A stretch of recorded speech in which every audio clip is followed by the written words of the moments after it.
Hi everyone, today we're going to be doing Love and Hip Hop's Atlanta Season 2 episode 5 review. Looking at my notes. We're going to start off with Tracy. She's getting dressed to meet up with Drew to discuss what happened. I'm assuming he wants to discuss what happened last episode when she busted in his house and he had company over. She was like, I don't want to be all around all your groupies and all this and that and third, but she's like, I know she's hurt and all that stuff, and he cheated on her and they were supposed to have their life together. But that was 7 years ago. He's been and moved on and she's still dwelling on the past. Like, why is it that every girl he's with is a groupie? How come this can't be his girlfriend, somebody he has truly feelings for? And whether he has somebody at his house or not, that's his house. He's single and he's able to do that. If he wants to have women over all the time, that's his choice, as long as his son's not there. And from what I could tell, his son was not there. He was just there with this young lady, and she still blew up. And she's just basically going to know, what do you want from me? He wants her money. And like, I'm tired of dwelling on the past. No, I did not cheat on you, but yes, I was entertaining other women at the time when you was pregnant.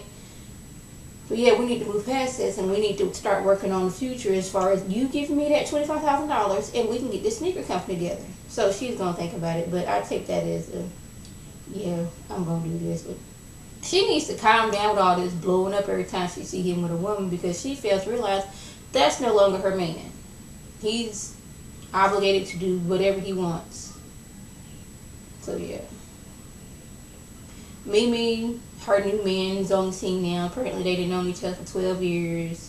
He's a producer as well, and she's kind of iffy because I guess Stevie didn't just like spoil men for her. Like, not so much a spoil, but like she's very cautious with men because the way Stevie did her. So she's like, I have a lot of baggage. She's like, I don't have baggage like you, but I have a past. But that past is not, interfering with my presence. So we're gonna see how those two is gonna work out. We'll move over to Erica and Scrap. Erica, she wanted to call off the engagement. So she said she was upstairs, Kane downstairs, Scrap is asleep on the couch, and his phone is going off. So all kind of messages from other females. So she brings this to his attention, and in his confessional, he's like, you went looking into my phone because you wanted to find something. You weren't just going there looking for just, being innocent, and you looked in there and you found something. But I was like, she shouldn't have found anything. Y'all was trying to work on your relationship. She just wanted to slow things down because you was acting not the way she wanted you to. But how does that justify, well, if you hadn't been looking at my phone looking for something, you wouldn't have found nothing. You was still doing something. So there's justification of things like you went to look for something and you found it. That's not my problem. You went looking for stuff. And she's like, well, you was texting people. He's like, I could have been texting anybody. Like, you texted all these females, all this trust issues coming back. You done cheated on me 50 times. You say you love me, but I can't do it no more. Erica Dixon is done. I believe that's her name. But yeah, she is done. She's like, engagement over, marriage over, this relationship is over. And you know where some girl, Mama D, she is over there doing cartwheels, backflips, doing a Harlem Shake. Yes, she is all kinds of happy to hear about this. She been waiting for this for the longest time. So finally, Mama D gets her wish. Erica and Strap are no longer. So we gonna see how long that works. We're gonna move over to, I guess it's at Mimi's new place, or K.MICHELLE's. They at somebody's house, and it's Mimi, K.MICHELLE, and Arian. Arian's getting pedicure. K.MICHELLE wants to get her woman area bedazzled. I'm not sure why. I guess that's supposed to make it want men more, get over some other man. I don't know. And she goes on to telling them this, what sounded like a voodoo story to me, how she likes to shake salt around the bed before her and her man commence to having sex. That sounded weird, but then she's saying you gotta get up before dawn and clean the house in the morning before your man wakes up or he'll leave you. But has that worked yet, K.MICHELLE? But it seems like you're not in a relationship as of yet, and if you practice this, as you say, shouldn't you still have a man? I'm just saying. It was weird. It's just like, it keeps the sex demons out if you sprinkle the salt around the bed. You don't sprinkle it on the man, you gotta sprinkle it around the bed. Keep sex demons out. I've never heard anything like that. I just thought it sounded very voodoo-ish. Maybe that's just me, but maybe not, because me and Arian said that sound like you're trying to put a root on that man, make him stay with you. You need to do that.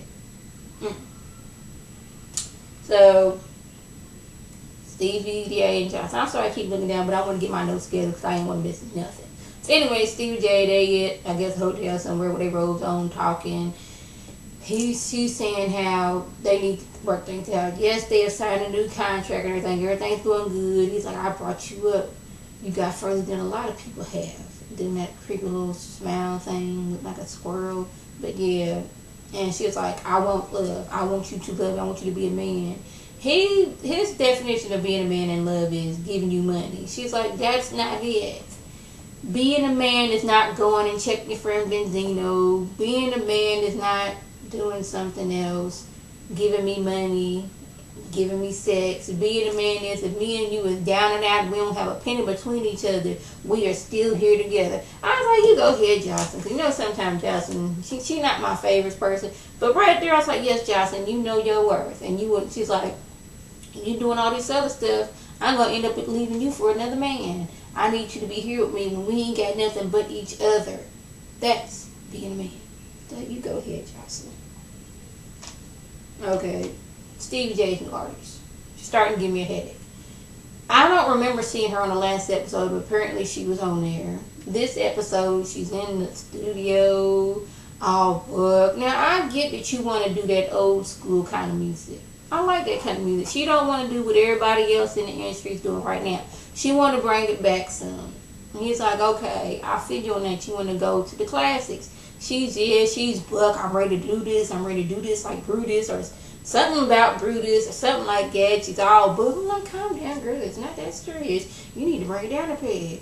I'm not sure if this is who you are or if you're just playing for the show, but you need to quit. I'm like, calm your tail. Damn, woo, you give me a headache. So yeah, we're gonna talk about her a little more, but we're gonna skip over to what else happened. Erica, she's out with the girls, I guess, because Mimi, she's introducing her new man, Nico, to the group. And Erica's like, y'all notice anything different? Like, hey, my wedding ring on. They're like, what? What happened? She's like, I'm finding all these messages. I can't do it no more. Erica is done. It's messages since we've been engaged. This is recent stuff I'm seeing about him. And I'm like, I can't do it. Messages like, I can't wait to see you again. I miss you and all that stuff. Those kind of messages aren't, to me, like friend messages. Now, there's different ways for friends to say that, but it sounds totally different. Like, I had a friend, you had, let me think of a way to say this. Like, it was so much fun playing games last night. When can we do this again? But not, I miss you. When can I see you again? Stuff like that, it makes it seem like y'all was doing something y'all shouldn't have been doing. Now, Mimi, she's like, man, Eric is going through all this. Should I be introducing my man? But Nico comes in. Arian was like, ooh, you have a six-pack feeling on him. Like, Arian said to tell them, that's Mimi's man. You leave him alone. You can look, but don't touch. So, yeah, he was saying how he got a video. He wanted all them to be in it. So, whether they're going to be in it, we shall see. Yeah. He was getting a third degree. Like, you do this. Mimi, you have a type. Yes. She feels she do, but okay. Okay. Who's the liar between Carly Red and Benzino? Because they both saying a lie. Carly Red said, no, Benzino, when we was in New York, we was in bed. I told you not to take no video of me while we was having sex. You showed me this video of Jocelyn. Benzino's like, I ain't showed you no video of Jocelyn. I ain't slept with Jocelyn. But here's my thing. I'm kind of believing Benzino. And here's why. Because if Benzino was so wanting to get with Carly Red, why would he tell her, yeah, I had sex with my best friend's girlfriend? That wouldn't be the kickstarter of a relationship. That would be like, well, dang. Yeah, you just sleep with any old body.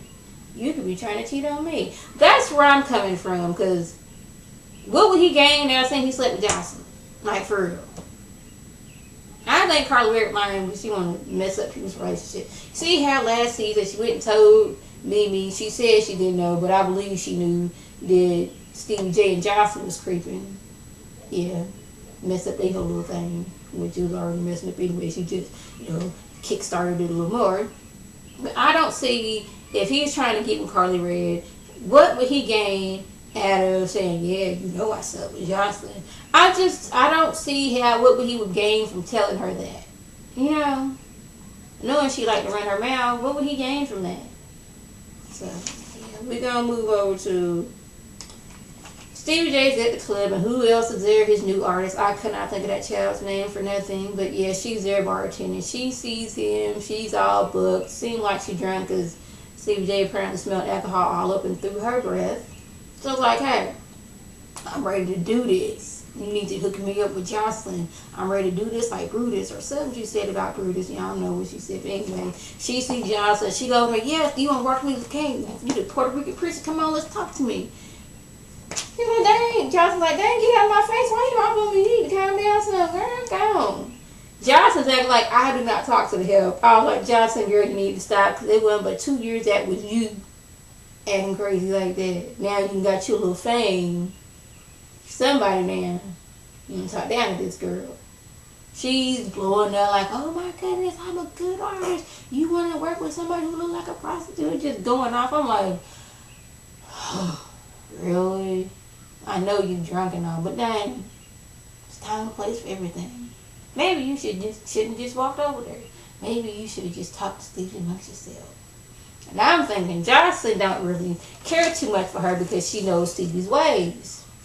She was the same way. Stevie brought her in to make her music career, and the next thing you know, they were sleeping together and they in a relationship. She don't want to be kicked to the side like Mimi was. That was a little mean, but it's true. So she don't want Stevie working with nobody that's a female. Okay. So Rashida, we're going to move over to Rashida and Eric are talking, and Rashida's like, yes, I'm 2 months late. Now I'm trying to figure out how that happened. I mean, I know how it happened, but, and she thinks she's pregnant. She says she's in denial, but I would think after, maybe a week or two, you would notice, hey, I may need to go to the doctor. I may need to get me a pregnancy test and see what's going on, because I know I should have had my menstrual cycle by now. But you waiting 2 months before you decide to do anything? All right, really, Rashida? I mean, if she was still having a menstrual cycle, I could see that. But she said she's been late for 2 months. So Eric was like, baby, this will help you in Kirk's relationship, because they're going through things. His brother or somebody just had a heart transplant.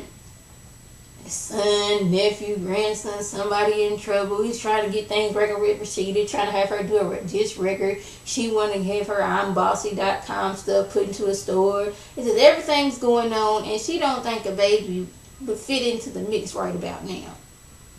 So, I don't know. If you wasn't ready for a baby, maybe she should have been, using birth control or got on the shot, something, if she wasn't ready for a baby. Now, I think all babies are a gift from God. But if you're not ready, there's steps you can take so you won't have a baby as of yet. But her waiting 2 months, yeah, there's denial. But then, at some point you need to start getting prenatal vitamins on and all that stuff. Yeah, so she goes to the doctor, and yeah, she's pregnant. And she gets to see the little ultrasound of the baby. So, yeah, congratulations to Kurt and Rashida. Hope y'all have a healthy baby, whether it be boy or girl, or both. So, yeah, I'm going to end on this with Stevie J, Jocelyn, and Carly Red. They want to know, okay, what's the real story? So, apparently, Carly Red and Benzino was somewhere, and he showed her Jocelyn doing something. He said he sees her all the time. Like, was she in the video? Was she at home? Because her story is kind of standing out, shifting. And Jocelyn's like, first of all, why are you and your man talking about me? Carly Red wants to know, why is my man talking about you? I want to know, why are you lying? Why does it seem like you're lying, Carly Red? They bickering back and forth. And basically, nothing was really resolved. They almost fought for a second, but nothing really happened. Earlier on the show, I wasn't going to talk about it, but might as well. Benzino and Kurt was out playing basketball. Kurt wants Rashida to do the disc record. Benzino's like, he don't really see, Carly Red is a messy girl. He didn't go before that, and that shirt he had on was like annoying me because it seemed like he didn't have no neck. The Kurt shirt was had a little V-neck, and you could see naked. But what Benzino had is like it came all the way up here and was cutting him off. And you know, I already think Benzino looked like an old man's face with a little boy's body, and that just made it look worse. I don't know if any of y'all seen Gears of War, I think 3, but at one point of Gears of War, it's a game where y'all fighting monstrous things, where it looked like a grown man's head in a little boy's body. At one, you can do that in some of the games, and that's what Benzino be looking like to me sometimes. It just be throwing me off. So, yeah, that was the gist of the episode. If I left anything out, by all means, leave a comment or a video response. And like always, I want to thank my subscribers, and the people who watch my videos. I want you to like this video, comment, and subscribe, and share this video with your friends on Facebook, Twitter, and here on YouTube. This is Lady T signing off. Have a good one.